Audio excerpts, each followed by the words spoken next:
You have fallen into Event Horizon with John Michael Godier.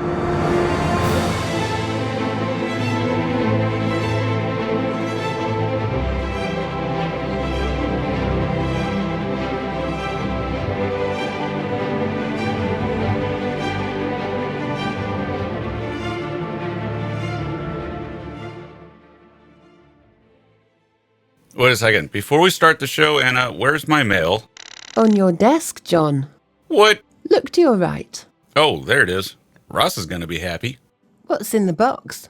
Today's sponsor, Keeps. Keeps what? Keeps is a subscription service that is finally focused to make it easier and affordable for men to treat male pattern baldness, all online. I know your next question, Anna. How does that work? You consult online with a real doctor who you have constant access to through online messaging, and they automatically ship generic options of the FDA-approved medications. Searching. Wait, did you know, John, 2 out of 3 male humans experience some form of male pattern baldness by the time they're 35? I do, and I'm generally exempt, but our producer Ross is not, and he knows that the best way to prevent hair loss is to do something while you still have hair left. Keeps has more 5-star reviews than any of its competitors, and that's why hundreds of thousands of men trust Keeps for their hair loss problem.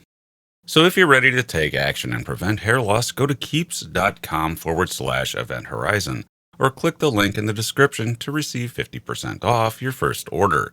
That's keeps.com/event horizon. It works for my producer. Take advantage of that 50% off your first order by going to keeps.com/event horizon. In today's episode, John is joined by Matt Williams. Matt Williams is the curator of Universe Today's Guide to Space. He is also a freelance writer, a science fiction author, and a Taekwondo instructor. He's the author of The Cronian Incident and the Jovian Manifesto. Matt Williams, welcome back to the program. Thank you. Thank you for having me. Now, Matt, one of my greatest regrets in life is that I was born too late. I was born 6 years after Apollo in 1975, and thus I never got to see a moon landing live on television like so many of people older than me reminisce about. And there was also by the time I came around, the space race was generally over, and it was the era of the space shuttle and no longer Saturn V or anything like that. So I was always sort of sad that I missed the space race. But we seem to be entering a new one, in fact, 2. And the first space race to talk about is SpaceX versus Blue Origin and the controversy of the lunar lander. Could you give us an overview of what's going on? What is at stake here is that basically NASA has, ever since the Trump administration came in, they wanted to expedite America's return to the moon.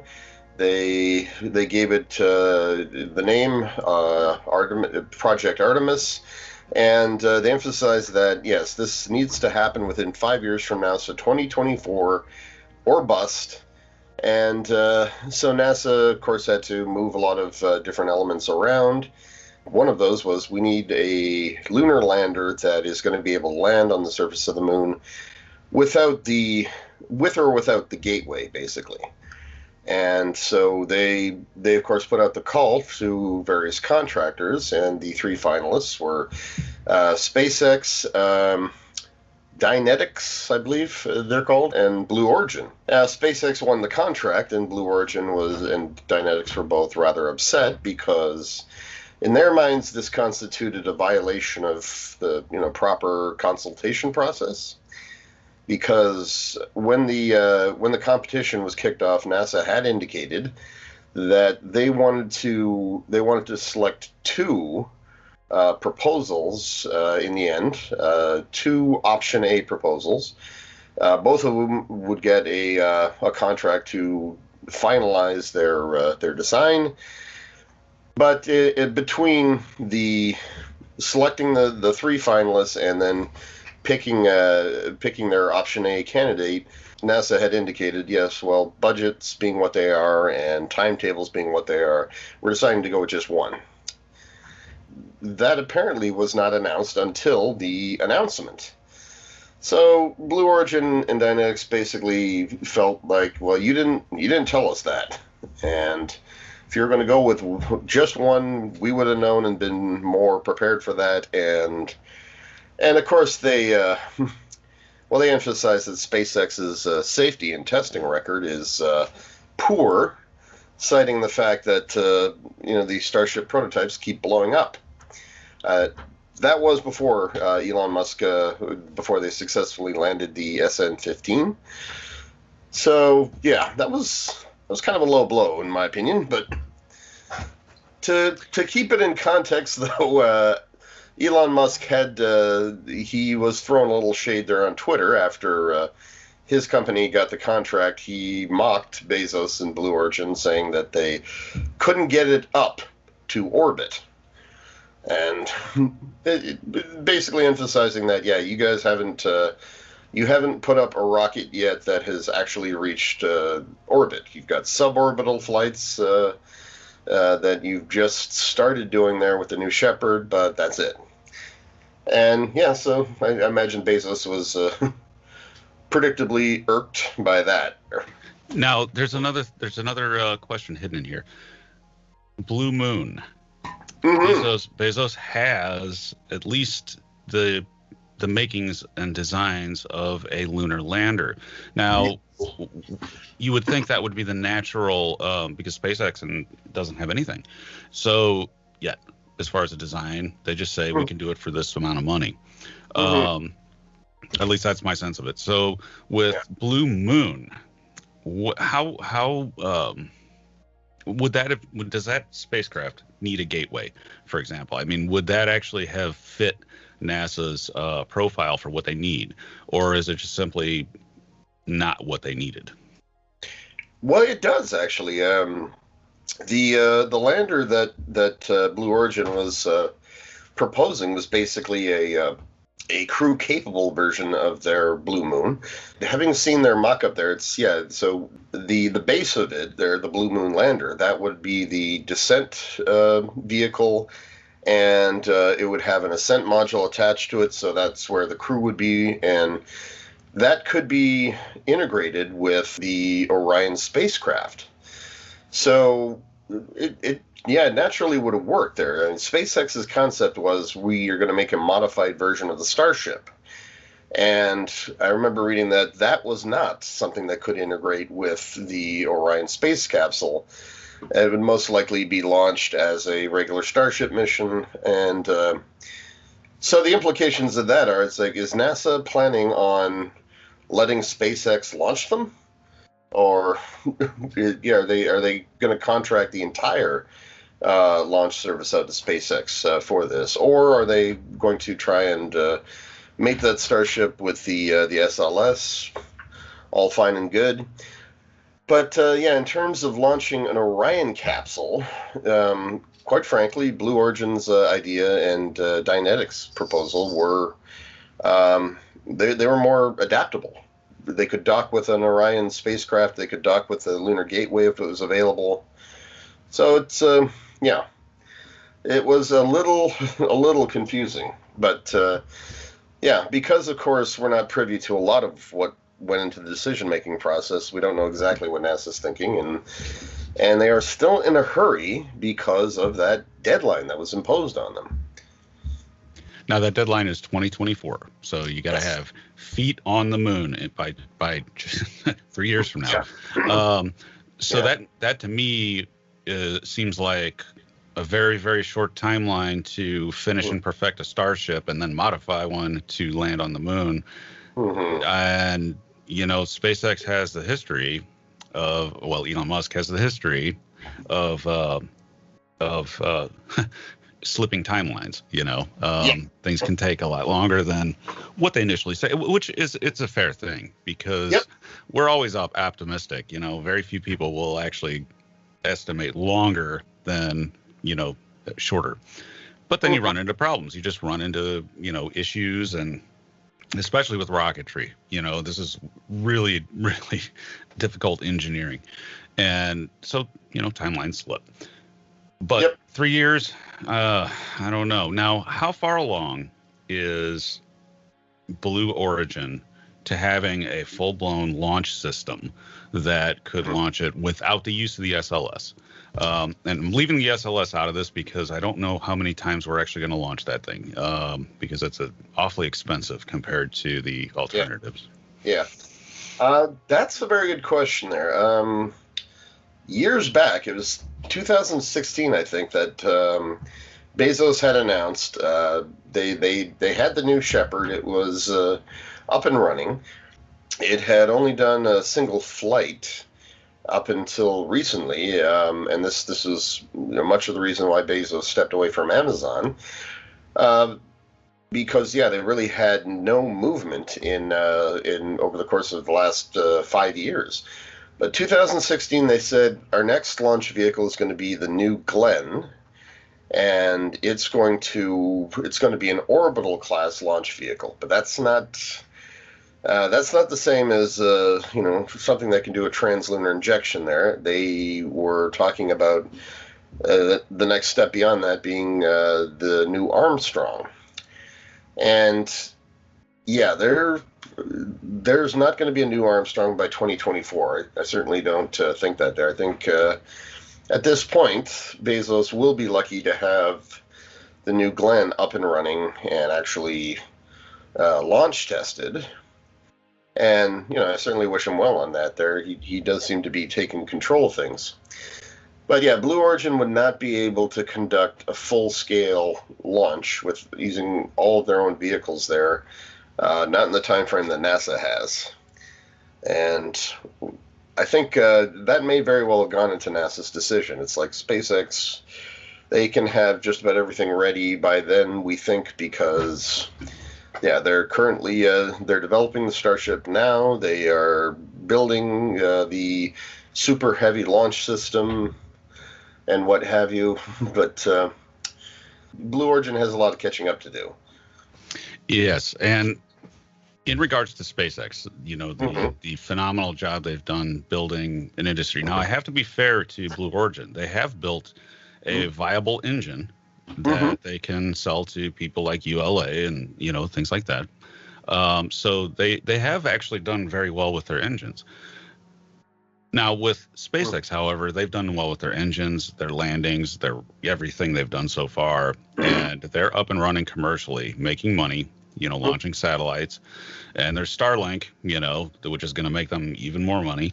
Yeah. So they do have the infrastructure built up to maybe get this done by 2024. But the question I have is, what,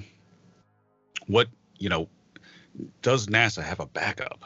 In other words, if SpaceX's timeline slip and it looks more like 2030 or something like that before this could get done, is there a way to do it faster? I mean, what was the Dianetics plan? What were they going to do? They had proposed a rather neat-looking lander there. Instead of it being taller than it was wide, it was more like a platform, right? It would basically land on the surface, be low to the ground for easy tool retrieval and sample stowing. And that too, that I do believe it could be integrated with the... Sorry, can't interrupt us. It could be... They designed it so that it could be launched by a commercial vehicle as well as integrated into an Orion space capsule and or the Gateway. So again, they were going for versatility and something that could be launched by NASA, by another commercial launch service. They didn't have a rocket of their own, but in that case, it's like, well, we can certainly collaborate with ULA or Blue Origin here or SpaceX too if they'll. It's just. All of these, I'd say all of these represented NASA's Plan B. Plan A has been to complete the SLS. So I think, when it comes right down to it, what really needs to be done here is the 2024 deadline needs to be treated like a suggestion at this point. right? Oh. Yeah. I'm heavily biased on that. I did not or have any confidence in the Trump administration or Mike Pence, who was really the guy doing all this. He took the complete lead on this. I really had no faith in what they were doing or why they were doing it. So, I mean, it did seem like very much like a political shenanigan. And to hear him speak on the subject too, I thought, dude, just go, just say it. Just say we're going to make space great again, or we're going to make America great in space again. That seemed to be the only real goal here. Let's make something happen as a symbolic gesture, something that makes it look like we've restored America's leadership in space, because all we do is say that we lost it under Obama. And conveniently get it done by 2024. Exactly, right? Yeah.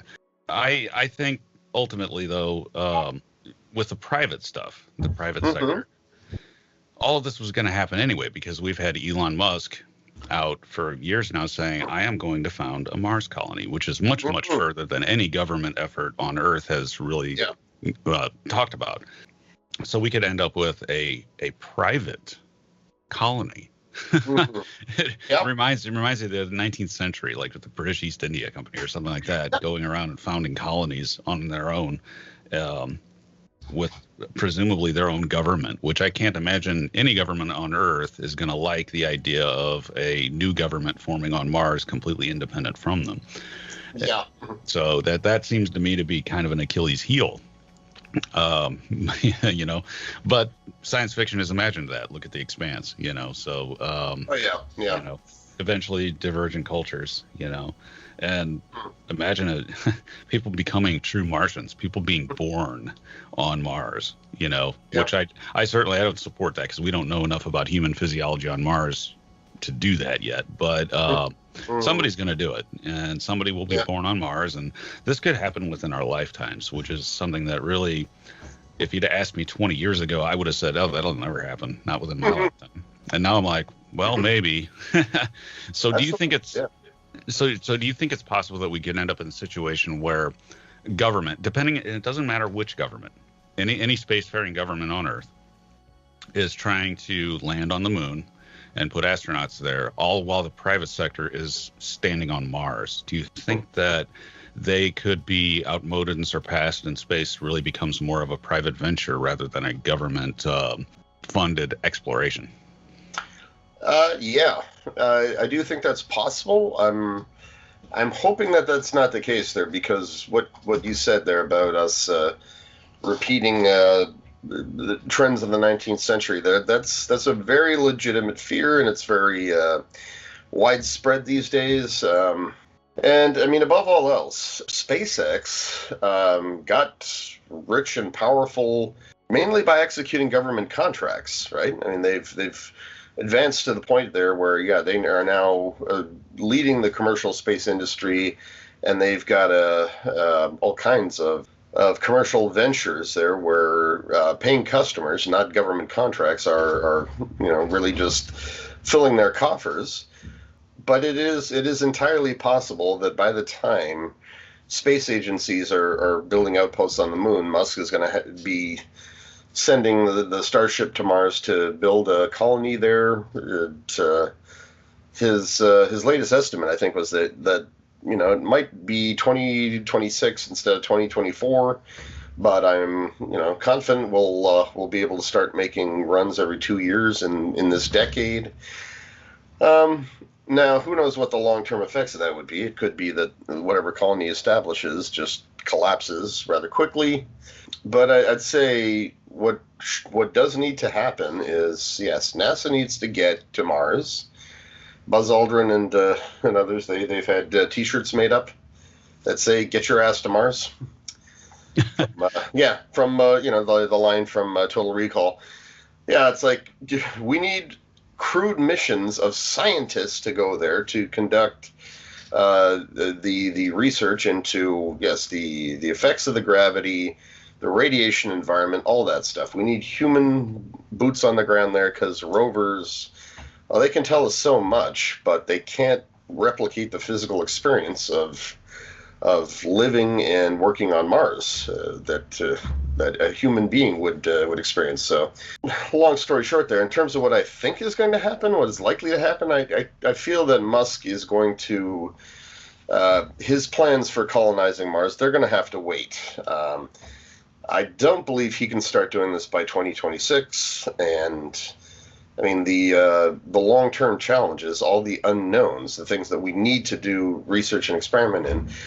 We can't just jump off those bridges when we come to them, right? Musk has sort of had the attitude that, we'll figure it all out in the course of things. We'll, we're looking into it. We'll come up with solutions. It's like, yeah, as usual, his optimism and his tenacity are wonderful, but yeah, he and you said it yourself. He's problematic when it comes to timelines, because he always thinks he can do something within the next few years, and it always takes longer. Yeah, but you have to hand him one thing: his drive to actually get out there and make humans a multi-planet species. He wasn't just talking when he said that. He had absolutely every intention of doing it, and he's built. If it were 2004 and you would have said, well, hey, look at this new startup company, SpaceX. They're going to try to launch rockets and compete with Lockheed Martin and Boeing. I would have said, that's crazy. You're never, ever going to be able to do that. Well, I was completely wrong, and now I'm watching a guy land rocket stages. Yeah. And I've seen that. I've seen that many times, and it never gets old watching those rockets touch down. So I don't want to downplay Musk. It's just that he is definitely optimistic on timelines, but that's only because he's pushing for it. I'm very glad he does what he does, because now we have competition and dropping launch costs and all kinds of these things that we talked about for years that would have been nice, and now they're real. So I want to be fair to all companies involved here, basically, because I think that the more the merrier, trying to explore and send humanity into space. The more the merrier. Thanks for listening. I am futurist and science fiction author. Wrong channel. No, it's not. Thanks for listening. I am futurist and science fiction author John Michael Gauthier, currently hosting Event Horizon and wondering where Anna actually came from. One day I had a tablet computer, the next I had a boss. Very disturbing, and be sure. And that's enough of that. YouTuber forever! Like, subscribe, and hit the bell! Sell out. What?